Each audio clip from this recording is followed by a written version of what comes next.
Good morning, guys. Real quick, for those of you who would like to learn more about CBD oil and its health benefits, go to martinbrodelcbd.com in the description box.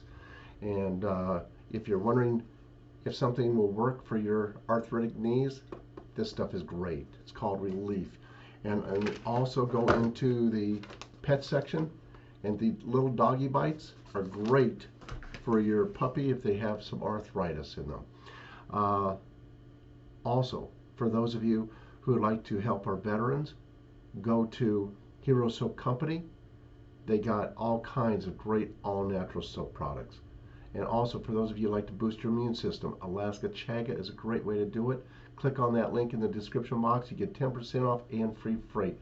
Let's go ahead and dig into some of the news here, starting with attention gun owners. George Soros owns Progressive Insurance. If you have this insurer, it says here this was Marlin Firearms is closing its doors. It says this was checked on Truth or Fiction, who verified it. They can be trusted more than Snopes.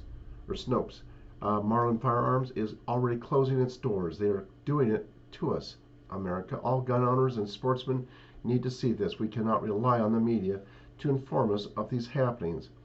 Something you may not know is happening. Who is buying the companies manufacturing guns? For the last several years, a company called the Freedom Group has been buying up gun and ammunition manufacturers. Some of the companies are Bushmaster, Marlin, Remington, DPMS, Dakota Arms, and H&R. Some people worry that the Freedom Group is going to control most of the firearms companies in the United States. If you control the manufacturers, you can decide to stop selling to civilians. What a perfect way to control guns. If you do some digging, you will see that the Freedom Group is owned by a company called Cerberus Capital Management. Guess who controls Cerberus? George Soros, Obama's chief financier, he wants to restrict and ban civilian guns. And by the way, Soros also owns Progressive Insurance. It's as they say, if you don't know who Soros is, do some research. And then on the Kenyan, as it says here, a picture is worth 1,000 words. Someone was at the right place at the right time with a camera. It was reported that Obama was furious that he was caught on camera, and it was published and tried to block it. The name of the book Obama is holding is called The Post-American World, and it was written by fellow Muslim Fareed Zakaria. Post-America means the world after America. If each person census to a minimum of 20 people, it had, the deal there. And it's they've had this plan for a long, long time. Absolutely.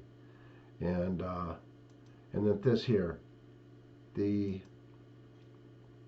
says entire school district in Ohio cancels classes after too many school staff have negative reactions to the experimental COVID mRNA injections.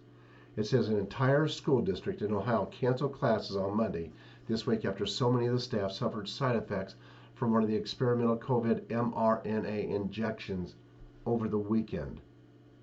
2 days after employees were given their first round of COVID-19 vaccinations, the Fairless local school district canceled classes, attributing it to many developing side effects and becoming ill. In most cases, as much as 80% of the eligible employees are accepting the vaccinations. Medina County schools canceled classes on Friday to allow employees to all be vaccinated on the same day.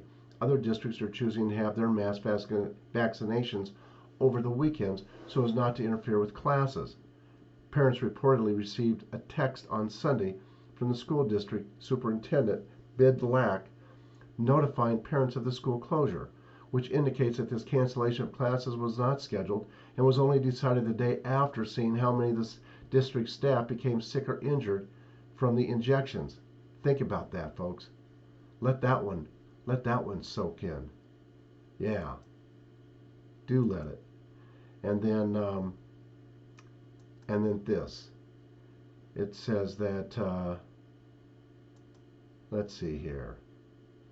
College students handing out constitutions get arrested. Can you believe it? It says in a lawsuit filed in federal court on Wednesday, students at Kellogg Community College, a small public college located in Battle Creek, Michigan, claimed their constitutional rights were violated when they were arrested and forced to spend a night in county jail for refusing to stop handing out pocket constitutions on school grounds. Since when did we ever think that would happen? I mean, did anybody ever think that that would happen? No, nobody did. Nobody did.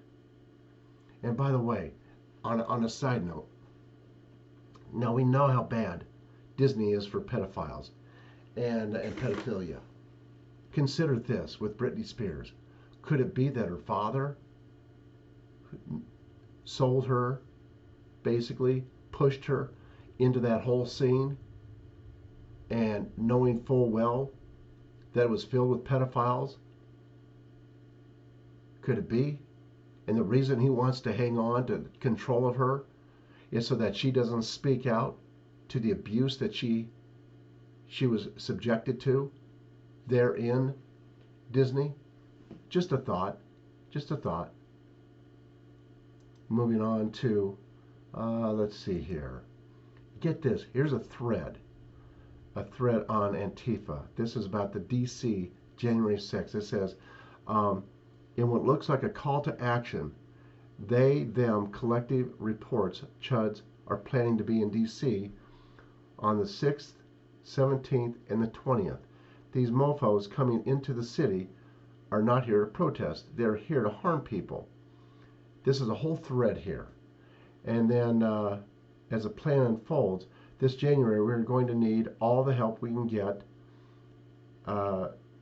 Talia was a great help previously. She was vital in raising funds so that we, let's see here, and then Mel Bauer, just gauging a response, comrade. I'm happy to put this entire trip on credit cards.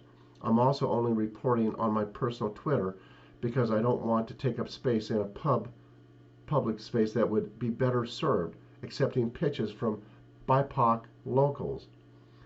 And then Talia Jane says, since fascists like to come from all over the country with the intent to brutalize people in D.C., there should be a national call to defend D.C. this January.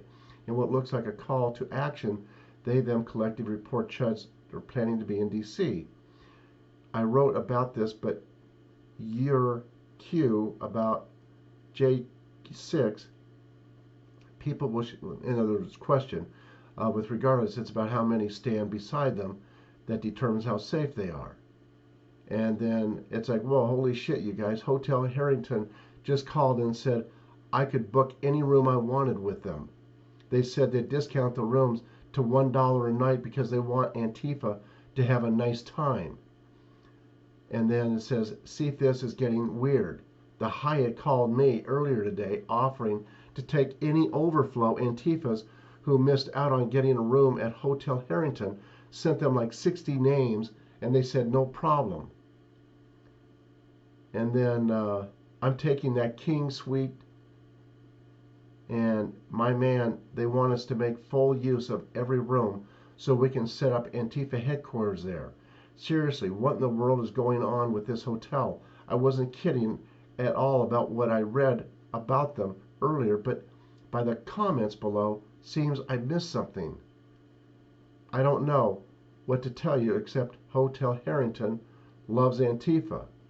Michelle, it was a joke. In reality, the hotel closed in order to not have the Proud Boys as guests. The premise is that it would be funny if they reopened, but only to Antifa.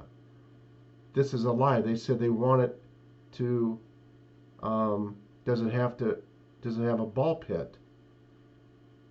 I mean, it just goes on and on. There's so much weird stuff. I tell you what, a lot of people will have a lot to pay for. And on what else here? It says Mars, Nestle, and Hershey to face child slavery lawsuit in the U.S. Chocolate companies are among the defendants named in a lawsuit brought by former child workers in the Ivory Coast. You know, this goes on everywhere. Child slavery, child sex trafficking, everything. It's all coming out. And then to Donald and Melania for Valentine's Day, someone put up a special thing for them, put them through the years, showed them through the years and everything, and it was pretty nice. And then here we have Rubio. Marco Rubio threatens to keep guns away from innocent people with gun control bill. As we know, he's a rhino, has been forever. And then outrage over Max Lucado shows there is no room for dissent in LGBT church politics. Max Lucado's singular message is God's unending love for everyone, but his invitation is speak at the National Cathedral sent the Episcopal Church reeling. If a nicest guy in the world award was given to famous American pastors, few would disagree. New York Times bestselling author Max Lucado should, should find himself toward the front of that line. He's a consummate cuddly bear whose central message is God's boundless and unmerited love, grace for people, regardless of their story. But that's not what they want to hear. That's not it. So they banned him. And the new Biden administration CDC guidelines would keep many schools shut. Absolutely. They don't want the kids to be taught. They do not want it at all. And let's go back to Max Lucado here. It says, Lucado's message is clear.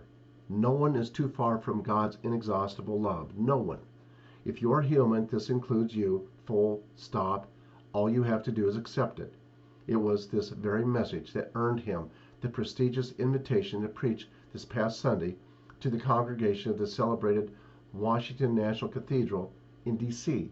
This is the church where our national leaders hold their largest and most solemn official religious gatherings. But Lucado's invitation to preach was surprisingly controversial, and his cancellation was publicly demanded according to the Episcopal News Service. Why? Because he has publicly stated that God instituted marriage between a man and a woman and only condones married sexuality. And his great sin was not so much how he said it, but that he said it. In other words, he just stated it. That was his bad move as far as they're concerned. It was wrong. How dare you? This was enough to spur calls for his cancellation and for the National Cathedral's leadership to say letting Lucado speak was a mistake. No, I tell you what the mistake was. The mistake is in canceling him. They are all about censorship. It's all about having their thumbs on you with this virus and everything. That's what it's all about. It has nothing to do with health, and we know that. But the word has to spread. The word has to get out, and people, it's that cognitive dissonance. They've been taught this over here. They've been taught all these stupid things that are true, and none of them are true. And then the truth comes along, bangs up against it. Anyway, that's all for now. God bless you all. Have a good day, and I'll talk to you soon. Bye-bye, guys.